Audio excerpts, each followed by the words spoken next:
ਕਿਸ਼ਤ 151ਵੀਂ। ਮੇਰੇ ਦਿਮਾਗ 'ਤੇ ਬੋਝ ਵੱਧਦਾ ਹੀ ਚਲਾ ਗਿਆ ਅਤੇ ਅਗਲੀ ਸਵੇਰ ਮੈਂ ਆਪਣੇ ਆਪ ਵਿੱਚ ਨਹੀਂ ਸਾਂ। ਨਵਾਂ ਕੇਸ ਦਰਜ ਹੋਣ ਕਾਰਨ ਆਪਣੀਆਂ ਨਜ਼ਰਾਂ ਵਿੱਚ ਮੈਨੂੰ ਆਪਣਾ ਆਪ ਇੱਕ ਮਾਸਟਰ ਨਹੀਂ ਸਗੋਂ ਜੇਲ੍ਹ ਵਿੱਚ ਬੈਠਾ ਦੋਸ਼ੀ ਕ੍ਰਿਸ਼ਨ ਪ੍ਰਤਾਪ ਵਿਖਾਈ ਦੇਣ ਲੱਗ ਪਿਆ ਸੀ।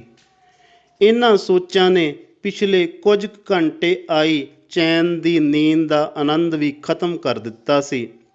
ਇਹਨਾਂ ਸੋਚਾਂ ਨੂੰ ਭੁਲਾ ਕੇ ਮੈਂ ਬੜੀ ਵਾਰ ਸੌਣ ਦੀ ਕੋਸ਼ਿਸ਼ ਕੀਤੀ, ਪਰ ਫਿਕਰ ਮੇਰੇ ਮਨ 'ਤੇ ਇੰਨਾ ਭਾਰੂ ਹੋ ਗਿਆ ਸੀ ਕਿ ਨੀਂਦ ਤਾਂ ਮੂਲੋਂ ਹੀ ਖੰਭ ਲਾ ਕੇ ਉੱਡ ਪੁੱਡ ਗਈ ਸੀ। ਸਵੇਰ ਵੇਲੇ ਆਪਣੀ ਅਧਿਆਪਕਾ ਪਤਨੀ ਦੀਆਂ "ਚਲੋ ਉੱਠੋ, ਨਹੀਂ ਤਾਂ ਲੇਟ ਹੋ ਜਾਣਾ ਆਪਾਂ" ਦੀਆਂ ਆਵਾਜ਼ਾਂ ਸੁਣ ਕੇ ਵੀ ਮੈਂ ਜਾਣ ਬੁੱਝ ਕੇ ਸੁੱਤੇ ਹੋਣ ਦਾ ਨਾਟਕ ਕਰੀ ਜਾ ਰਿਹਾ ਸਾਂ। ਉਹ ਕਦੇ ਬੇਟੀ ਅਸੀਸ ਨੂੰ ਜਗਾਉਣ ਲੱਗ ਪੈਂਦੀ ਤੇ ਕਦੇ ਮੈਨੂੰ। ਮੇਰਾ ਦਿਲ ਤਾਂ ਕਰਦਾ ਸੀ ਕਿ ਮੈਂ ਉਂਝ ਹੀ ਪਿਆ ਰਹਾਂ, ਪਰ ਸਕੂਲ ਜਾਣ ਦੀ ਵੱਡੀ ਮਜਬੂਰੀ ਸੀ। ਇਸ ਲਈ ਮੈਂ ਨਾ ਚਾਹੁੰਦੇ ਹੋਏ ਵੀ ਉੱਠ ਕੇ ਤਿਆਰ ਹੋਣਾ ਸ਼ੁਰੂ ਕਰ ਦਿੱਤਾ। ਸਕੂਲ ਜਾ ਕੇ ਮੈਂ ਆਪਣੇ ਕਲਰਕ ਨੂੰ ਪਾਸੇ ਲਿਜਾ ਕੇ ਪੁੱਛਿਆ ਕਿ ਕੀ ਮੇਰੇ ਵਾਲਾ ਮਸਲਾ ਵਾਕਿਆ ਹੀ ਇੰਨਾ ਜ਼ਿਆਦਾ ਗੰਭੀਰ ਹੈ।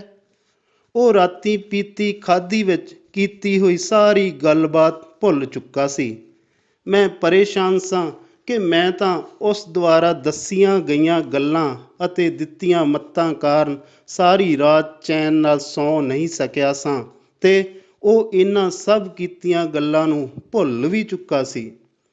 ਮੈਂ ਉਸ ਨੂੰ ਘੱਟ ਦਾਰੂ ਪੀਣ ਅਤੇ ਪੀ ਕੇ ਸੋਚ ਸਮਝ ਕੇ ਗੱਲ ਕਰਨ ਦੀਆਂ ਸਲਾਹਾਂ ਦੇਣ ਲੱਗ ਪਿਆ ਸਾਂ। ਅਖੀਰ ਅਸੀਂ ਇਸ ਸਿੱਟੇ 'ਤੇ ਪੁੱਜੇ ਕਿ ਇੱਕ ਸ਼ਰਾਬੀ ਨੂੰ ਪੂਰਨ ਨਸ਼ੇ ਦੀ ਹਾਲਤ ਵਿੱਚ ਕੀਤੀਆਂ ਗਈਆਂ ਗੱਲਾਂ ਦਾ ਦੂਜੇ ਦਿਨ ਕੁਝ ਵੀ ਪਤਾ ਨਹੀਂ ਹੁੰਦਾ, ਪਰ ਜੇਕਰ ਉਸ ਨੂੰ ਓਨੀ ਮਾਤਰਾ ਵਿੱਚ ਦਾਰੂ ਅਤੇ ਸਹੀ ਮਾਹੌਲ ਦੇ ਦਿੱਤਾ ਜਾਵੇ ਤਾਂ ਪਿਛਲੇ ਕਈ ਦਿਨ ਤਾਂ ਕੀ ਕਈ ਸਾਲ ਪਹਿਲਾਂ ਬੀਤੀਆਂ ਹੋਈਆਂ ਕਹਾਣੀਆਂ ਵੀ ਉਸ ਨੂੰ ਯਾਦ ਆ ਜਾਂਦੀਆਂ ਹਨ। ਸਾਡੀ ਗੱਲਬਾਤ ਦਾ ਨਤੀਜਾ ਇਹ ਨਿਕਲਿਆ ਸੀ ਕਿ ਜੇ ਮੈਂ ਉਹੀ ਉਪਦੇਸ਼ ਦੇਣ ਵਾਲੀਆਂ ਸੱਚੀਆਂ ਗੱਲਾਂ ਦੁਬਾਰਾ ਉਸ ਦੇ ਮੂੰਹੋਂ ਸੁਣਨੀਆਂ ਚਾਹੁੰਦਾ ਹਾਂ ਤਾਂ ਕਿਸੇ ਵੀ ਦਿਨ ਉਸ ਨੂੰ ਓਨੀ ਦਾਰੂ ਪਿਆ ਕੇ ਦੁਬਾਰਾ ਪੁੱਛ ਸਕਦਾ ਹਾਂ। ਕਲਰਕ ਨਾਲ ਕੀਤੀ ਗੱਲ ਨੂੰ ਮੈਂ ਜਾਣ ਬੁੱਝ ਕੇ ਵੀ ਹਾਸੇ ਵਿੱਚ ਹੀ ਟਾਲ ਦਿੱਤਾ ਸੀ ਤਾਂ ਕਿ ਮੇਰੇ ਦੁਆਰਾ ਚਿੰਤਤ ਹੋਣ ਕਾਰਨ ਉਸ ਨੇ ਪਿੱਠ ਪਿੱਛੇ ਤਾਂ ਕੀ ਮੇਰੇ ਮੂੰਹ 'ਤੇ ਵੀ ਮੇਰਾ ਪੂਰਾ ਮੌਜੂ ਉਡਾਉਣਾ ਸੀ। ਇਸ ਲਈ ਮੈਂ ਉਸ ਅੱਗੇ ਇਹ ਹੀ ਵਿਖਾਵਾ ਕੀਤਾ ਕਿ ਇਹ ਗੱਲ ਇੰਨੀ ਜ਼ਿਆਦਾ ਗੰਭੀਰ ਨਹੀਂ ਹੈ, ਕੋਈ ਮੇਰਾ ਕੀ ਵਿਗਾੜ ਸਕਦਾ ਹੈ। ਜਿਵੇਂ ਕਿ ਦੁੱਧ ਦਾ ਸੜਿਆ ਲੱਸੀ ਨੂੰ ਵੀ ਫੂਕਾਂ ਮਾਰ ਮਾਰ ਕੇ ਪੀਂਦਾ ਹੈ, ਉਸੇ ਤਰ੍ਹਾਂ ਮੇਰੇ ਦਿਮਾਗ ਵਿੱਚ ਇੱਕ ਗੱਲ ਘਰ ਕਰ ਗਈ ਕਿ ਜੇ ਮੈਨੂੰ ਫਸਾਉਣ ਵਾਲੀ ਇੱਕ ਗੱਲ ਇੱਕ ਕਲਰਕ ਦੇ ਦਿਮਾਗ ਵਿੱਚ ਉਪਜ ਸਕਦੀ ਹੈ ਤਾਂ ਉਹ ਕਿਸੇ ਦੂਜੇ ਕਲਰਕ ਕੀ ਸਧਾਰਨ ਬੰਦੇ ਦੇ ਦਿਮਾਗ ਵਿੱਚ ਵੀ ਪੈਦਾ ਹੋ ਸਕਦੀ ਹੈ। ਮੇਰਾ ਆਪਣੇ ਕੇਸਾਂ ਪ੍ਰਤੀ ਚੇਤਨ ਤੇ ਚੁਕੰਨਾ ਰਹਿਣਾ ਬੇਹੱਦ ਹੀ ਜ਼ਰੂਰੀ ਹੈ। ਭਾਵੇਂ ਕਿ ਦਾਰੂ ਦੇ ਨਸ਼ੇ ਵਿੱਚ ਸਾਡੇ ਕਲਰਕ ਅਤੇ ਮੇਰੇ ਦੁਆਰਾ ਕੀਤੀਆਂ ਹੋਈਆਂ ਗੱਲਾਂ ਮੈਨੂੰ ਚੰਗੀ ਤਰ੍ਹਾਂ ਯਾਦ ਸਨ, ਪਰ ਫਿਰ ਵੀ ਮੈਂ ਉਹਨਾਂ ਗੱਲਾਂ ਨੂੰ ਭੁੱਲ ਜਾਣ ਦਾ ਯਤਨ ਕਰਦਾ ਰਿਹਾ। ਮੈਂ ਇਹਨਾਂ ਗੱਲਾਂ ਨੂੰ ਜਿੰਨਾ ਭੁਲਾਉਣ ਦੀ ਕੋਸ਼ਿਸ਼ ਕਰ ਰਿਹਾ ਸਾਂ, ਉਹ ਓਨੀਆਂ ਹੀ ਮੈਨੂੰ ਤੜਪਾਉਣ ਲੱਗ ਪਈਆਂ ਸਨ। ਕਿਸ਼ਤ 152ਵੀਂ। ਕੁਝ ਦਿਨਾਂ ਬਾਅਦ ਜਦ ਮੈਂ ADC ਦੇ ਰੀਡਰ ਦੁਆਰਾ ਦਿੱਤੀ ਗਈ ਤਾਰੀਖ 'ਤੇ ਹਾਜ਼ਰ ਹੋਇਆ ਤਾਂ ਰੀਡਰ ਨੇ ਮੇਰੀ ਫਾਈਲ ਫੜ ਲਈ ਤੇ ਮੈਨੂੰ ਬਾਹਰ ਖੜ੍ਹ ਕੇ ਆਵਾਜ਼ ਪੈਣ ਦਾ ਇੰਤਜ਼ਾਰ ਕਰਨ ਲਈ ਆਖ ਦਿੱਤਾ। ਦਫ਼ਤਰ ਦੇ ਬੂਹੇ ਅੱਗੇ ਵੱਖ-ਵੱਖ ਕੇਸਾਂ ਵਾਲਿਆਂ ਦੀ ਕਾਫੀ ਭੀੜ ਜਮ੍ਹਾਂ ਹੋ ਚੁੱਕੀ ਸੀ। 2 ਵਜੇ ਦੀ ਬਜਾਏ 3:30 ਵਜੇ ਆਵਾਜ਼ਾਂ ਪੈਣੀਆਂ ਸ਼ੁਰੂ ਹੋਈਆਂ। ਰੀਡਰ ਫਾਈਲਾਂ ਚੁੱਕ ਕੇ ਕਦੇ ਤੇਜ਼ੀ ਨਾਲ ਸਾਹਿਬ ਦੇ ਕਮਰੇ ਵਿੱਚ ਵੜ ਜਾਂਦਾ ਤੇ ਕਦੇ ਉਸ ਤੋਂ ਵੀ ਜ਼ਿਆਦਾ ਕਾਹਲ ਨਾਲ ਆਪਣੇ ਕਮਰੇ ਵਿੱਚ ਚਲਾ ਜਾਂਦਾ ਸੀ।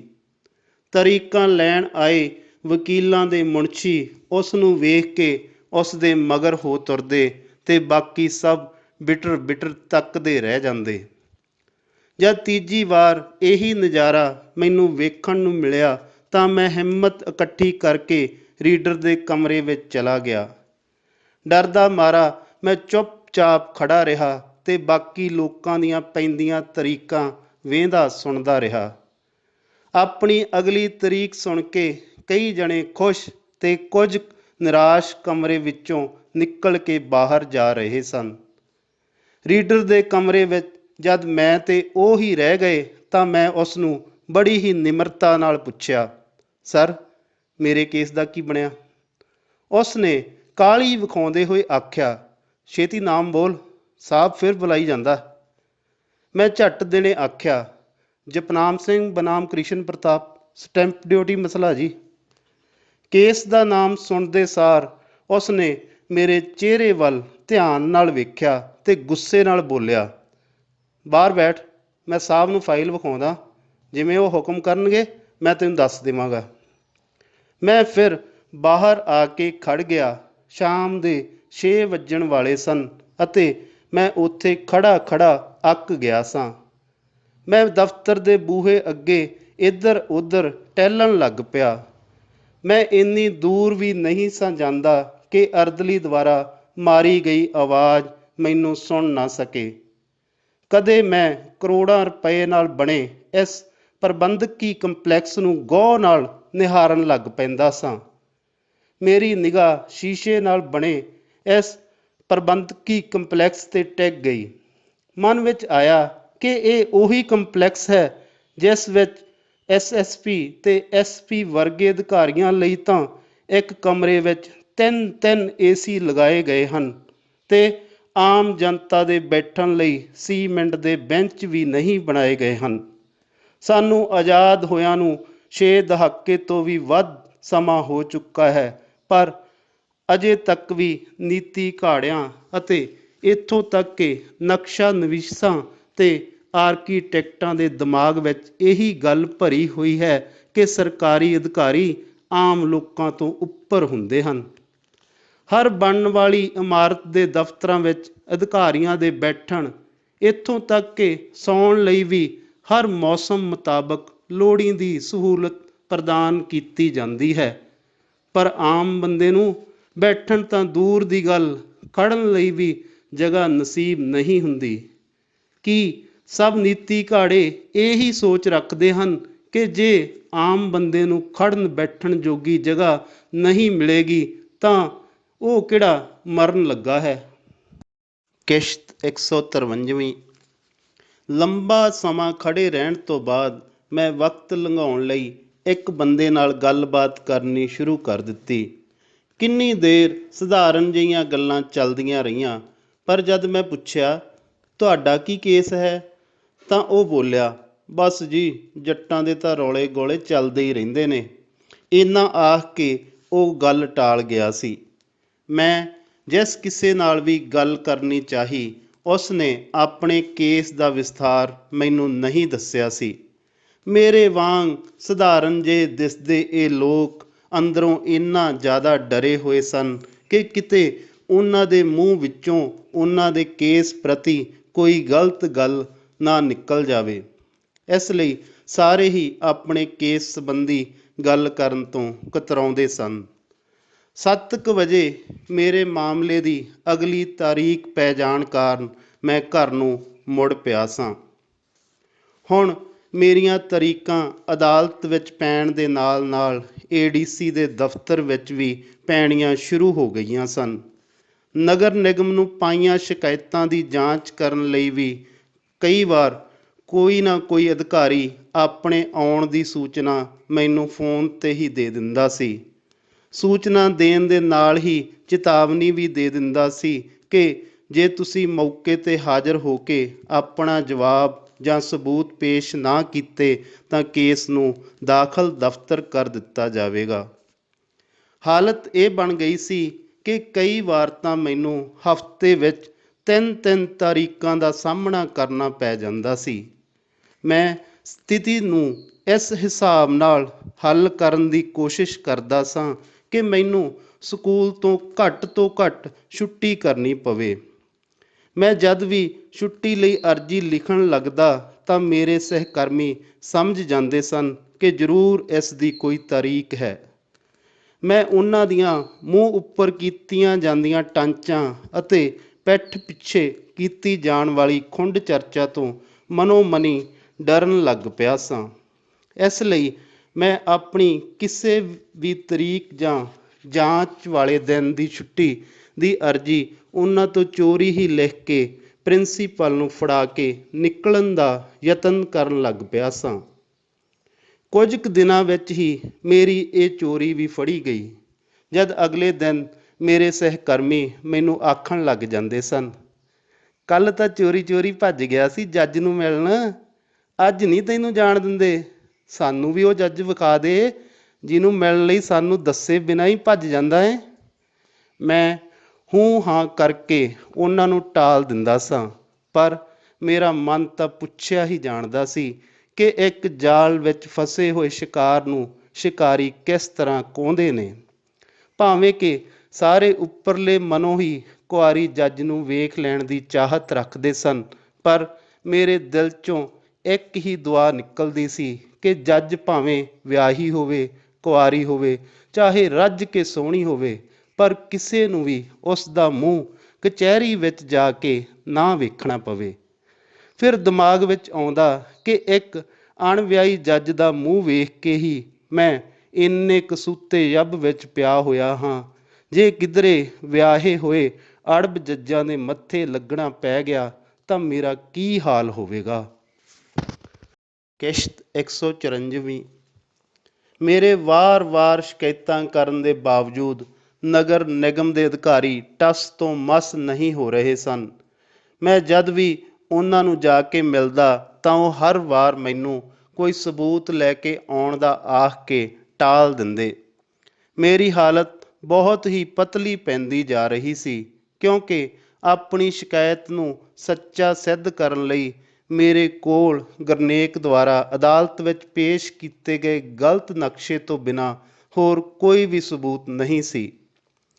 ਇਹ ਕਿੰਨੀ ਹਾਸੇ ਵਾਲੀ ਗੱਲ ਸੀ ਕਿ ਇੱਕ ਅਦਾਲਤ ਨੇ ਤਾਂ ਵਿਰੋਧੀ ਧਿਰ ਦੁਆਰਾ ਪੇਸ਼ ਕੀਤੇ ਜਾਣ ਵਾਲੇ ਸਬੂਤਾਂ ਦੀ ਉਡੀਕ ਵਿੱਚ ਅਤੇ ਮੇਰੇ ਦੁਆਰਾ ਆਪਣੇ ਪੱਖ ਵਿੱਚ ਪੇਸ਼ ਕੀਤੇ ਹੋਏ ਸਬੂਤਾਂ ਨੂੰ ਨਕਾਰਦੇ ਹੋਏ ਮੇਰੇ ਵਿਰੁੱਧ ਸਟੇ ਦੇ ਹੁਕਮ ਸੁਣਾ ਦਿੱਤੇ ਸਨ ਅਤੇ ਮੇਰੇ ਦੁਆਰਾ ਕੀਤੀ ਗਈ ਸ਼ਿਕਾਇਤ ਨੂੰ ਨਗਰ ਨਿਗਮ ਦੇ ਅਧਿਕਾਰੀ ਸਿਰਫ ਇਸ ਲਈ ਖਾਰਜ ਕਰਨ 'ਤੇ ਤੁਲੇ ਹੋਏ ਸਨ ਕਿ ਗੁਰਨੇਕ ਆਪਣੀ ਮਾਲਕੀ ਦੀ ਜਗ੍ਹਾ ਦਾ ਰਿਕਾਰਡ ਪੇਸ਼ ਨਹੀਂ ਕਰ ਰਿਹਾ ਹੈ।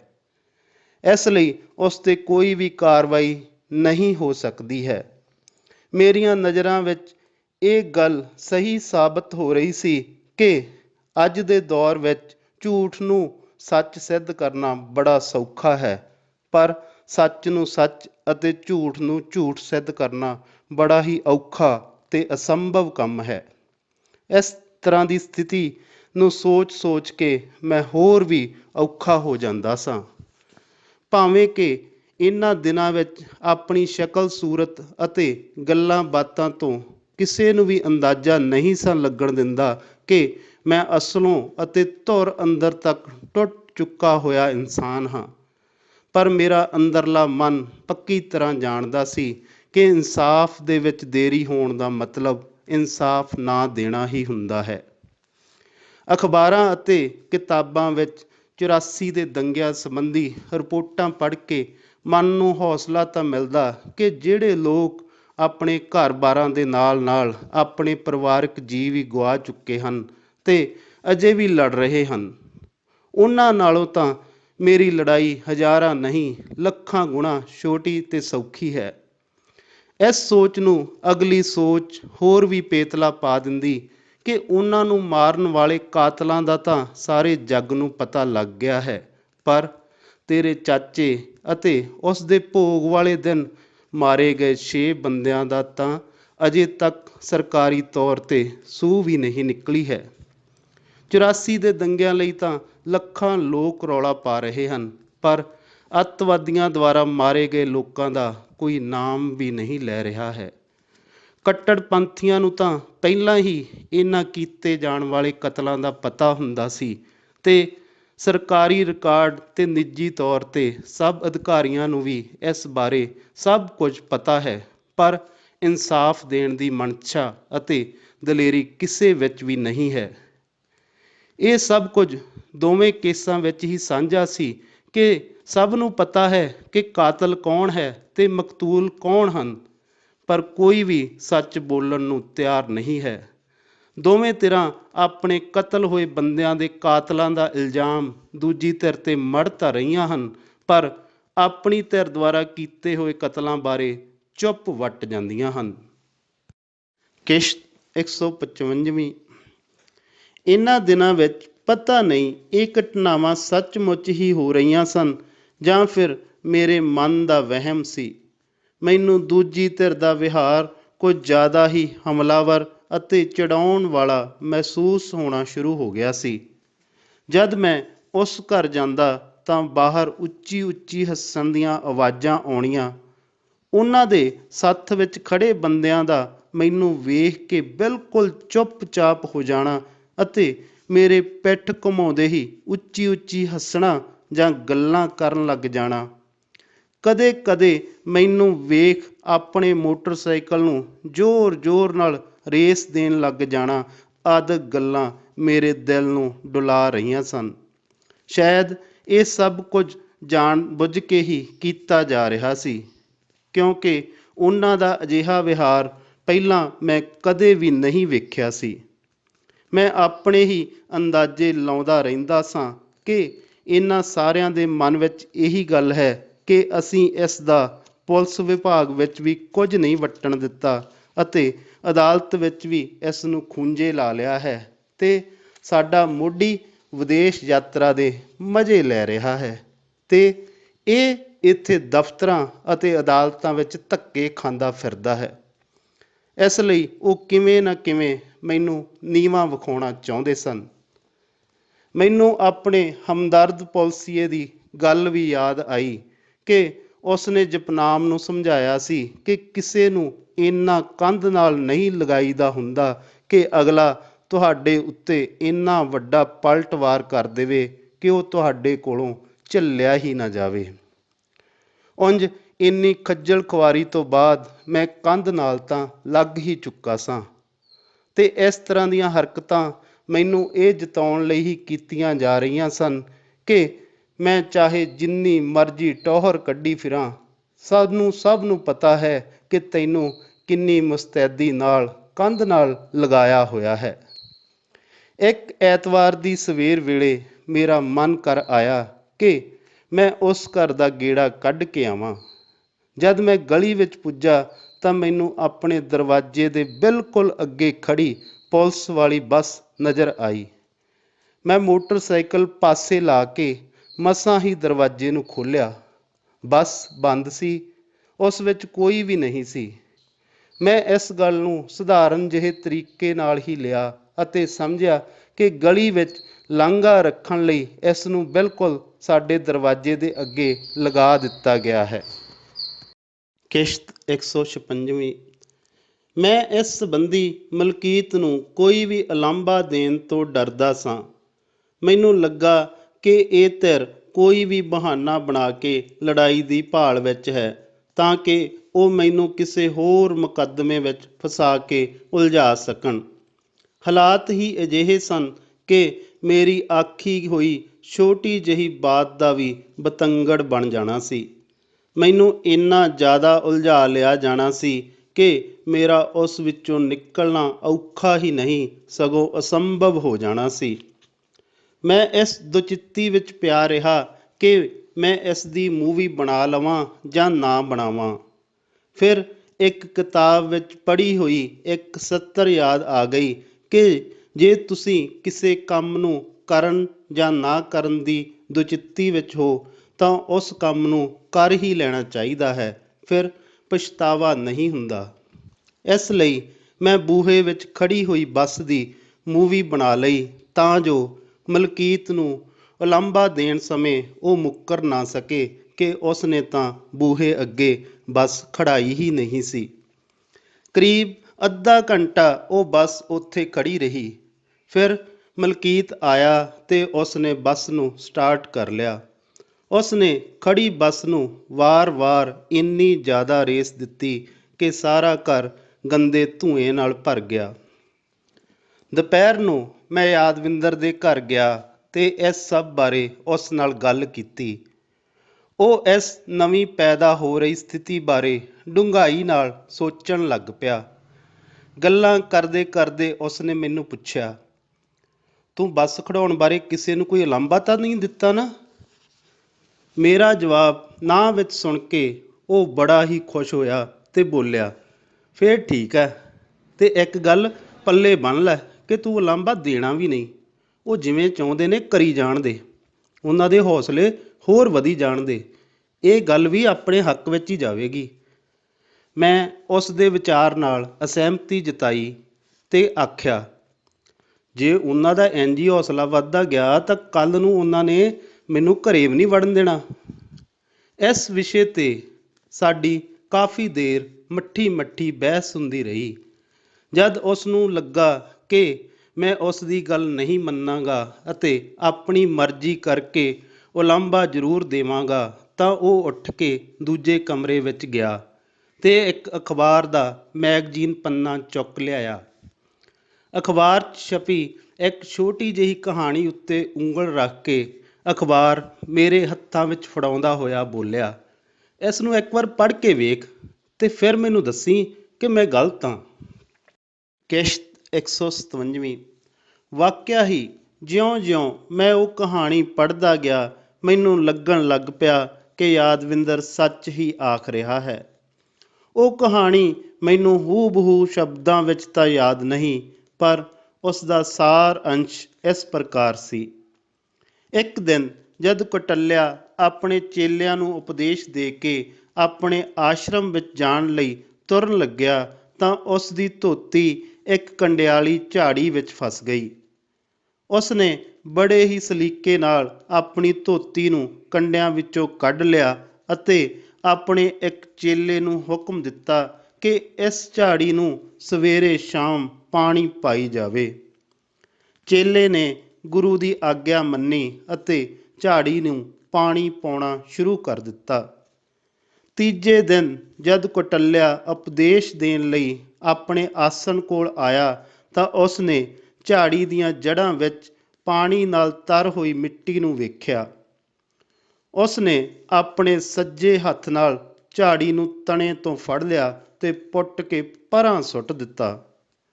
ਉਸ ਦੇ ਚੇਲੇ ਇਹ ਸਭ ਕੁਝ ਵੇਖ ਰਹੇ ਸਨ। ਇੱਕ ਨੇ ਹੈਰਾਨ ਹੁੰਦਿਆਂ ਪੁੱਛਿਆ ਕਿ ਝਾੜੀ ਨੂੰ ਪੁੱਟਣ ਦਾ ਕੰਮ ਤਾਂ ਉਸੇ ਦਿਨ ਹੀ ਕੀਤਾ ਜਾ ਸਕਦਾ ਸੀ ਤੇ ਇਸ ਕੰਮ ਵਿੱਚ ਇੰਨੀ ਦੇਰ ਕਿਉਂ ਲਗਾਈ ਗਈ ਹੈ? ਕੌਟਲਿਆ ਨੇ ਬੜੀ ਸਹਿਜਤਾ ਨਾਲ ਆਖਿਆ ਕਿ ਉਸ ਦਿਨ ਆਪਾਂ ਇਸ ਨੂੰ ਪਾਣੀ ਨਹੀਂ ਸੀ ਪਾਇਆ, ਜਿਸ ਕਾਰਨ ਇਸ ਦੀ ਜੜ੍ਹ ਮਜ਼ਬੂਤ ਸੀ। ਆਪਣੇ ਪਾਏ ਗਏ ਪਾਣੀ ਨਾਲ ਇਸ ਦੀਆਂ ਜੜ੍ਹਾਂ ਪੋਲੀਆਂ ਹੋ ਗਈਆਂ ਤੇ ਹੁਣ ਇਸ ਦੀ ਪੂਰੀ ਜੜ੍ਹ ਹੀ ਕੱਢ ਕੇ ਰੱਖ ਦਿੱਤੀ ਗਈ ਹੈ। ਜੇਕਰ ਉਸ ਦਿਨ ਹੀ ਇਸ ਨੂੰ ਪੁੱਟਣ ਦਾ ਯਤਨ ਕੀਤਾ ਜਾਂਦਾ ਤਾਂ ਇਸ ਨੇ ਆਪਣੀ ਬਹੁਤ ਜ਼ਿਆਦਾ ਸ਼ਕਤੀ ਵਿਅਰਥ ਕਰਵਾ ਦੇਣੀ ਸੀ। ਮੇਰੀ ਧੋਤੀ ਵੀ ਪਾਟ ਸਕਦੀ ਸੀ ਤੇ ਮੇਰਾ ਹੱਥ ਵੀ ਜ਼ਖਮੀ ਹੋ ਸਕਦਾ ਸੀ। ਇਸ ਨਾਲ ਮੇਰੀ ਇੱਜ਼ਤ ਜਾਣ ਦੇ ਨਾਲ ਮੈਨੂੰ ਸਰੀਰਕ ਤੇ ਮਾਨਸਿਕ ਪੀੜ ਵੀ ਉਠਾਉਣੀ ਪੈ ਜਾਣੀ ਸੀ। ਜੇ ਇਸ ਝਾੜੀ ਨੂੰ ਸੁੱਕੀ ਮਿੱਟੀ ਵਿੱਚੋਂ ਹੀ ਪੁੱਟਣ ਦਾ ਯਤਨ ਕਰਦਾ ਤਾਂ ਉਸ ਦੀਆਂ ਜੜ੍ਹਾਂ ਜ਼ਮੀਨ ਵਿੱਚੋਂ ਪੂਰੀ ਤਰ੍ਹਾਂ ਨਹੀਂ ਨਿਕਲਣੀਆਂ ਸਨ। ਇੰਨਾ ਨੁਕਸਾਨ ਸਹਿਣ ਦੇ ਬਾਵਜੂਦ ਇਹ ਝਾੜੀ ਫਿਰ ਤੋਂ ਆਪਣੀ ਜੜ੍ਹ ਫੜ ਕੇ ਮਜ਼ਬੂਤੀ ਨਾਲ ਪੈਦਾ ਹੋ ਜਾਣੀ ਸੀ। ਇਹ ਛੋਟੀ ਜਿਹੀ ਕਹਾਣੀ ਮੈਨੂੰ ਇੰਨੀ ਜ਼ਿਆਦਾ ਸਿੱਖਿਆਦਾਇਕ ਲੱਗੀ ਕਿ ਮੈਂ ਉਸ 'ਤੇ ਪੂਰਾ ਅਮਲ ਕਰਨ ਦੀ ਠਾਣ ਲਈ। ਇਤਿਹਾਸ ਦਾ ਵਿਦਿਆਰਥੀ ਰਿਹਾ ਹੋਣ ਕਾਰਨ ਮੈਨੂੰ ਕੌਟਲਿਆ ਬਾਰੇ ਇੰਨਾ ਕੁ ਤਾਂ ਪਤਾ ਸੀ ਕਿ ਉਹ ਸੀ ਬਹੁਤ ਹੀ ਹਰਖੀ ਤੇ ਉਸ ਨੇ ਆਪਣੀ ਇੱਜ਼ਤ ਬਰਕਰਾਰ ਰੱਖਣ ਖਾਤਰ ਨੰਦ ਵੰਸ਼ ਦਾ ਖਾਤਮਾ ਕਰ ਦਿੱਤਾ ਸੀ। ਯਾਦਵਿੰਦਰ ਨੇ ਇੱਕ ਹੋਰ ਸਲਾਹ ਦਿੱਤੀ ਕਿ ਆਪਾਂ ਗੱਡੀ ਨੂੰ ਦਰਵਾਜ਼ੇ ਅੱਗੇ ਖੜੀ ਕਰਨ ਦਾ ਉਲਾਂਭਾ ਨਹੀਂ ਦੇਣਾ, ਪਰ ਇਸ ਸਭ ਕੁਝ ਦੀ ਮੂਵੀ ਜ਼ਰੂਰ ਬਣਾਈ ਜਾਣੀ ਹੈ।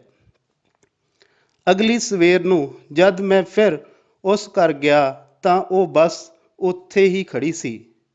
ਜਦ ਮੈਨੂੰ ਗਲੀ ਵਿੱਚ ਵੇਹਲ ਜਿਹੀ ਲੱਗੀ ਤਾਂ ਮੈਂ ਇਸ ਸਾਰੇ ਦ੍ਰਿਸ਼ ਨੂੰ ਮੋਬਾਈਲ ਵਿੱਚ ਕੈਦ ਕਰ ਲਿਆ। ਫਿਰ ਤਾਂ ਇਹ ਕਹਾਣੀ ਲਗਭਗ ਹਰ ਰੋਜ਼ ਹੀ ਵਾਪਰਨ ਲੱਗ ਪਈ ਸੀ।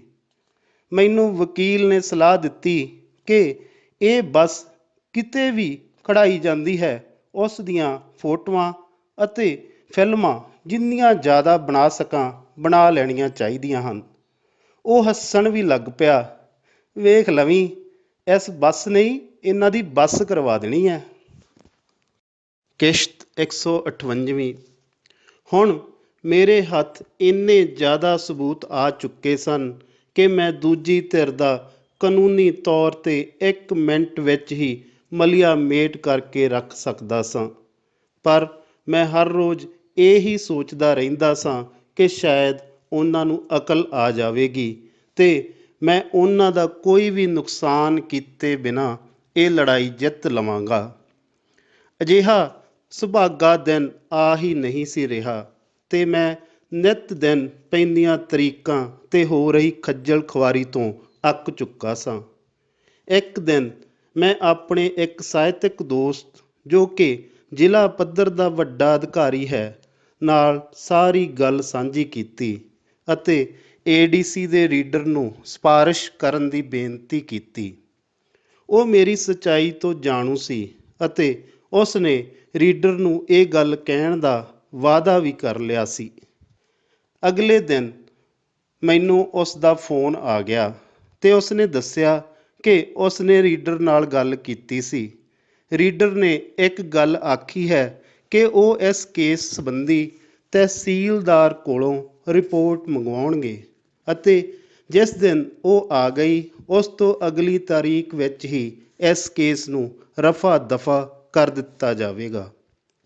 ਇੱਕ ਸੱਚਾਈ ਹੋਰ ਵੀ ਰੀਡਰ ਨੇ ਮੇਰੇ ਉਸ ਦੋਸਤ ਨੂੰ ਦੱਸੀ ਸੀ ਕਿ ਉਸ ਉੱਪਰ ਪੁਲਿਸ ਵਾਲੇ ਬਹੁਤ ਦਬਾਅ ਬਣਾ ਰਹੇ ਹਨ ਕਿ ਕੋਈ ਵੀ ਤਰੀਕਾ ਵਰਤ ਕੇ ਮਾਸਟਰ ਨੂੰ ਫਸਾਉਣਾ ਹੀ ਫਸਾਉਣਾ ਹੈ। ਪੁਲਿਸ ਵਾਲਿਆਂ ਦੇ ਦਬਾਅ ਤੋਂ ਤੰਗ ਆ ਕੇ ਹੀ ਉਹ ਮੂੰਹ ਮੁਲਾਜ਼ਾ ਰੱਖਣ ਦਾ ਮਾਰਾ ਤਰੀਕਾਂ ਪਾ ਰਿਹਾ ਸੀ ਤਾਂ ਕਿ ਉਹ ਉਹਨਾਂ ਨੂੰ ਦੱਸ ਸਕੇ ਕਿ ਉਹ ਮੈਨੂੰ ਵੱਧ ਤੋਂ ਵੱਧ ਖਰਾਬ ਕਰੀ ਜਾ ਰਿਹਾ ਹੈ। ਰੀਡਰ ਨੂੰ ਸਾਰੀ ਸੱਚਾਈ ਦਾ ਤਾਂ ਪਤਾ ਸੀ, ਪਰ ਉਹ ਪੁਲਿਸ ਵਾਲਿਆਂ ਨਾਲ ਵਿਗਾੜਨੀ ਨਹੀਂ ਚਾਹੁੰਦਾ ਸੀ। ਮੇਰੇ ਲਈ ਇਹ ਇੱਕ ਬੜੀ ਹੀ ਵੱਡੀ ਮਦਦ ਸੀ ਕਿਉਂਕਿ ਮੈਨੂੰ ਇਸ ਮਸਲੇ ਦੀ ਅੜਿੱਚਨ ਅਤੇ ਉਸ ਦੇ ਹੱਲ ਲਈ ਸਹੀ ਰਾਹ ਪਤਾ ਲੱਗ ਗਿਆ ਸੀ।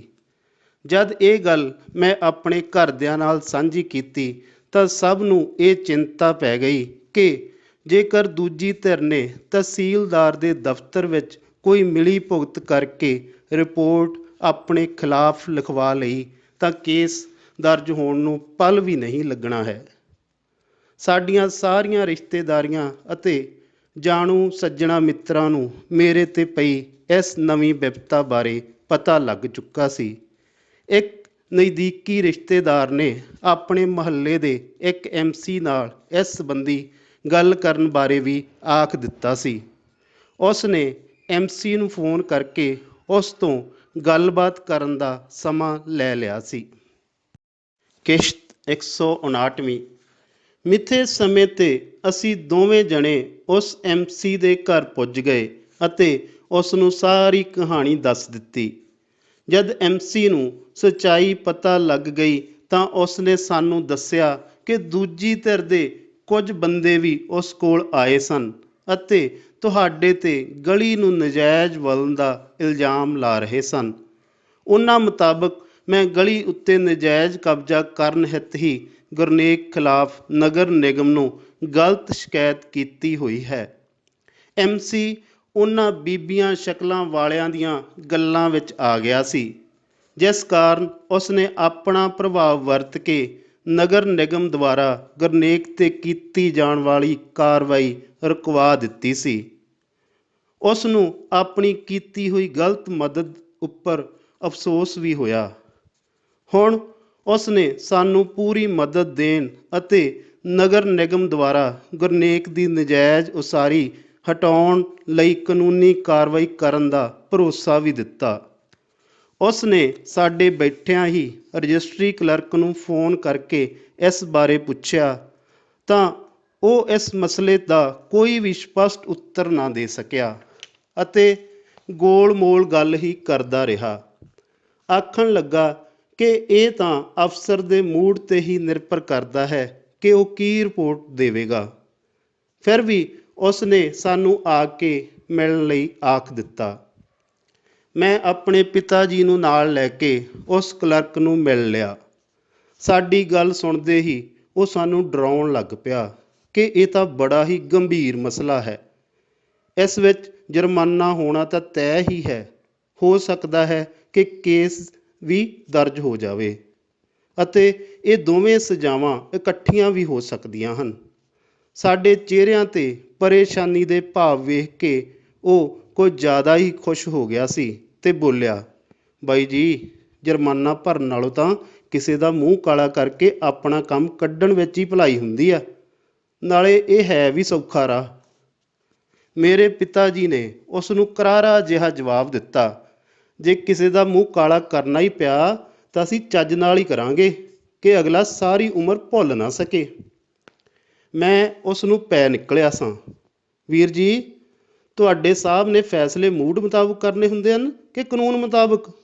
ਜਦ ਉਸ ਇਲਾਕੇ ਵਿੱਚ ਇਸ ਰਜਿਸਟਰੀ ਤੋਂ 1.5 ਸਾਲ ਬਾਅਦ ਹੁਣ ਤੱਕ ਵੀ ਉਸੇ ਰੇਟ ਮੁਤਾਬਕ ਹੀ ਰਜਿਸਟਰੀਆਂ ਹੋਈ ਜਾ ਰਹੀਆਂ ਨੇ, ਤਾਂ ਕਿ ਸਾਹਿਬ ਨੂੰ ਅਜੇ ਤੱਕ ਪਤਾ ਨਹੀਂ ਲੱਗਾ ਕਿ ਇਹ ਸਭ ਕੁਝ ਗਲਤ ਹੋਈ ਜਾ ਰਿਹਾ ਹੈ? ਉਹ ਬਚਾਅ ਦੀ ਮੁਦਰਾ ਵਿੱਚ ਆ ਗਿਆ ਸੀ ਤੇ ਝੂਠਾ ਜਿਹਾ ਹੁੰਦਾ ਬੋਲਿਆ, ਤੁਹਾਡੇ ਕੋਲੇ ਕੀ ਸਬੂਤ ਹੈ ਕਿ ਉੱਥੇ ਇਸ ਰੇਟ ਵਿੱਚ ਰਜਿਸਟਰੀਆਂ ਹੋ ਰਹੀਆਂ ਨੇ? ਕਿਸ਼ਤ 160ਵੀਂ। ਮੈਂ ਕਲਰਕ ਨੂੰ ਆਪਣੇ ਦਿਮਾਗ ਵਿੱਚ ਚੱਲ ਰਹੀ ਅਸਲੀ ਗੱਲ ਤੋਂ ਜਾਣੂ ਕਰਵਾ ਦਿੱਤਾ ਸੀ। ਜੇ ਸਬੂਤ ਨਾ ਵੀ ਹੋਏ ਤਾਂ ਅਸੀਂ RTI ਰਾਹੀਂ ਤੁਹਾਡੇ ਤੋਂ ਪੁੱਛ ਲਵਾਂਗੇ ਤੇ ਤੁਹਾਨੂੰ ਖੁਦ ਹੀ ਲਿਖ ਕੇ ਦੇਣਾ ਪਵੇਗਾ। ਕੇਸ ਲੜਦੇ ਲੜਦੇ ਅੱਧੇ ਵਕੀਲ ਤਾਂ ਅਸੀਂ ਬਣ ਹੀ ਗਏ ਹਾਂ। ਹੁਣ ਦੱਸੋ, RTI ਰਾਹੀਂ ਮੈਂ ਪੁੱਛਾਂ ਕਿ ਮੇਰਾ ਵਕੀਲ ਤੁਹਾਨੂੰ ਨੋਟਿਸ ਦੇ ਕੇ ਪੁੱਛੇ? ਆਪਣੇ ਸਾਈਨਾਂ ਵਾਲੀ ਲਿਖਤ ਨੂੰ ਤਾਂ ਸਬੂਤ ਮੰਨ ਲਵੇਗਾ ਤੁਹਾਡਾ ਸਾਹਿਬ ਕਿ ਉਸ ਨੂੰ ਵੀ ਮੂਡ ਹੋਣ 'ਤੇ ਹੀ ਮੰਨੇਗਾ? ਸ਼ਾਇਦ ਉਹ ਅੰਦਾਜ਼ਾ ਲਾ ਚੁੱਕਾ ਸੀ ਕਿ ਇਹ ਮੱਛੀ ਉਸ ਦੇ ਜਾਲ ਵਿੱਚ ਫਸਣ ਵਾਲੀ ਨਹੀਂ ਹੈ, ਤਾਂ ਉਸ ਨੇ ਆਪਣਾ ਪਿੱਛਾ ਛੁਡਵਾਉਣ ਦੀ ਕਰਦਿਆਂ ਕਿਹਾ, ਕੋਈ ਨਹੀਂ ਜੀ, ਵੇਖ ਲੈਂਦੇ ਹਾਂ ਕਾਨੂੰਨ ਕੀ ਕਹਿੰਦਾ ਤੇ ਸਾਡਾ ਸਾਹਿਬ ਕੀ ਆਖਦਾ। ਅਸੀਂ ਆ ਕੇ ਸਾਰੀ ਹੋਈ ਬੀਤੀ ਗੱਲ MC ਨੂੰ ਵੀ ਦੱਸ ਦਿੱਤੀ। ਉਹ ਆਖਣ ਲੱਗਾ ਕਿ ਇਸ ਬਾਰੇ ਮੈਂ ਹੋਰ ਬੰਦਿਆਂ ਤੋਂ ਵੀ ਪਤਾ ਕੀਤਾ ਸੀ। ਤੁਸੀਂ ਕੰਨ ਵਿੱਚ ਉਂਗਲੀ ਪਾ ਕੇ ਸੌਂ ਜਾਓ, ਕੁਝ ਨਹੀਂ ਹੁੰਦਾ। ਜੇ ਇਹ ਤੁਹਾਡੀ 1.5 ਸਾਲ ਪੁਰਾਣੀ ਰਜਿਸਟਰੀ ਨੂੰ ਆਪ ਹੀ ਗਲਤ ਦੱਸਣਗੇ ਤਾਂ ਇਸ ਦਾ ਅਰਥ ਇਹ ਹੋਵੇਗਾ ਕਿ ਉਸ ਤੋਂ ਬਾਅਦ ਵਿੱਚ ਹੋਈਆਂ ਸਾਰੀਆਂ ਰਜਿਸਟਰੀਆਂ ਵੀ ਗਲਤ ਹਨ। ਨਾਲੇ ਤੁਸੀਂ ਸਰਕਾਰ ਦੁਆਰਾ ਤੈਅ ਕੀਤੇ ਗਏ ਰੇਟਾਂ ਮੁਤਾਬਕ ਰਜਿਸਟਰੀ ਕਰਵਾਈ ਹੈ। ਤੁਹਾਨੂੰ ਸਰਕਾਰ ਨੇ ਆਪਣੇ ਦੁਆਰਾ ਤੈਅ ਰੇਟ ਵਿੱਚ ਹੀ ਰਜਿਸਟਰੀ ਕਰਾਉਣ ਦੀ ਖੁੱਲ੍ਹ ਦਿੱਤੀ ਸੀ। ਤੁਸੀਂ ਤਾਂ ਨਿਯਮ ਮੁਤਾਬਕ ਉਹ ਸਹੂਲਤ ਲੈ ਲਈ ਹੈ। ਮੈਨੂੰ ਨਹੀਂ ਸਮਝ ਲੱਗੀ ਕਿ ਇਸ ਵਿੱਚ ਗੈਰ ਕਾਨੂੰਨੀ ਕੀ ਹੋਇਆ। ਉਸ ਦੀਆਂ ਗੱਲਾਂ ਤੋਂ ਸਾਨੂੰ ਹੌਸਲਾ ਜ਼ਰੂਰ ਮਿਲ ਗਿਆ ਸੀ ਕਿ ਇਹ ਕੇਸ ਤਾਂ ਦੇਰ ਸਵੇਰ ਸਾਡੇ ਹੱਕ ਵਿੱਚ ਹੀ ਨਿਬੜੇਗਾ। ਕਲਰਕ ਦੁਆਰਾ ਆਪਣੇ ਬੰਦਿਆਂ ਤੋਂ ਰਿਸ਼ਵਤ ਦੀ ਝਾਕ ਰੱਖਣ ਕਾਰਨ MC ਬੜਾ ਗੁੱਸੇ ਵਿੱਚ ਸੀ ਤੇ ਸਾਡੇ ਮਨ੍ਹਾ ਕਰਨ ਦੇ ਬਾਵਜੂਦ ਉਸ ਨੇ ਉਸ ਨੂੰ ਫੋਨ ਮਿਲਾ ਕੇ ਸਪੀਕਰ ਚਾਲੂ ਕਰ ਲਿਆ। ਹੈਲੋ, ਸਤਿ ਸ਼੍ਰੀ ਅਕਾਲ ਸਰ ਜੀ, ਸਤਿ ਸ਼੍ਰੀ ਅਕਾਲ। ਸਤਿ ਸ਼੍ਰੀ ਅਕਾਲ ਤਾਂ ਠੀਕ ਆ, ਤੂੰ ਮੇਰੇ ਬੰਦਿਆਂ ਤੋਂ ਰਿਸ਼ਵਤ ਦੀ ਝਾਕ ਰੱਖਦਾ ਓਏ? ਤੈਨੂੰ ਪਤਾ ਨਹੀਂ ਕਿ ਇਹਨਾਂ ਨੂੰ ਮੈਂ ਭੇਜਿਆ ਸੀ? ਤੇਰੀ ਜੁਰਤ ਕਿਵੇਂ ਹੋਈ ਪੈਸਿਆਂ ਦੀ ਗੱਲ ਵੀ ਛੇੜਨ ਦੀ? ਨਹੀਂ ਨਹੀਂ ਸਰ, ਨਹੀਂ, ਮੈਂ ਤਾਂ ਇਹ ਆਖਿਆ ਸੀ ਕਿ ਇਹ ਕੰਮ ਕਿਹੜਾ ਮੈਂ ਆਪ ਕਰਨਾ, ਅਫਸਰ ਦਾ ਕੀ ਪਤਾ ਹੁੰਦਾ ਜੀ। ਨਹੀਂ ਜੀ ਨਹੀਂ, ਉਹੋ ਜੀ ਕੋਈ ਗੱਲ ਨਹੀਂ ਜੀ। ਗੱਲ ਸੁਣ ਲੈ, ਜੇ ਨੌਕਰੀ ਕਰਨੀ ਆ ਤਾਂ ਹਿਸਾਬ ਨਾਲ ਚੱਲ, ਨਹੀਂ ਕੱਲ੍ਹ ਨੂੰ ਹੀ ਵਿਜੀਲੈਂਸ ਤੋਂ ਚੁਕਵਾ ਦਿਆਂਗਾ। ਫੇਰ ਨਾ ਆਖੀ ਕਿ ਦੱਸਿਆ ਨਹੀਂ ਸੀ। ਤੇਰੀ ਜ਼ਮਾਨਤ ਤਾਂ ਦੂਰ, ਤੈਨੂੰ ਕਿਸੇ ਨੇ ਜੇਲ੍ਹ ਵਿੱਚ ਮਿਲਣ ਵੀ ਨਹੀਂ ਆਉਣਾ। ਨਾਲੇ ਤੈਨੂੰ ਮੇਰਾ ਪਤਾ ਹੈ। ਨਹੀਂ ਸਰ, ਨਹੀਂ ਨਹੀਂ, ਤੁਸੀਂ ਗਲਤ ਸਮਝ ਗਏ ਜੀ, ਗਲਤੀ ਹੋ ਗਈ ਜੀ। ਹੁਣ ਅੱਗੇ ਤੋਂ ਕੋਈ ਵੀ ਸ਼ਿਕਾਇਤ ਨਹੀਂ ਆਉਣ ਦਿੰਦਾ ਜੀ। ਸੌਰੀ ਸਰ, ਸੌਰੀ ਜੀ। ਚੱਲ, ਬੰਦੇ ਦਾ ਪੁੱਤ ਬਣ ਕੇ ਆਪਦੇ ਨਾਲਦਿਆਂ ਨੂੰ ਵੀ ਮੇਰਾ ਸੁਨੇਹਾ ਦੇ ਦੇਵੀਂ।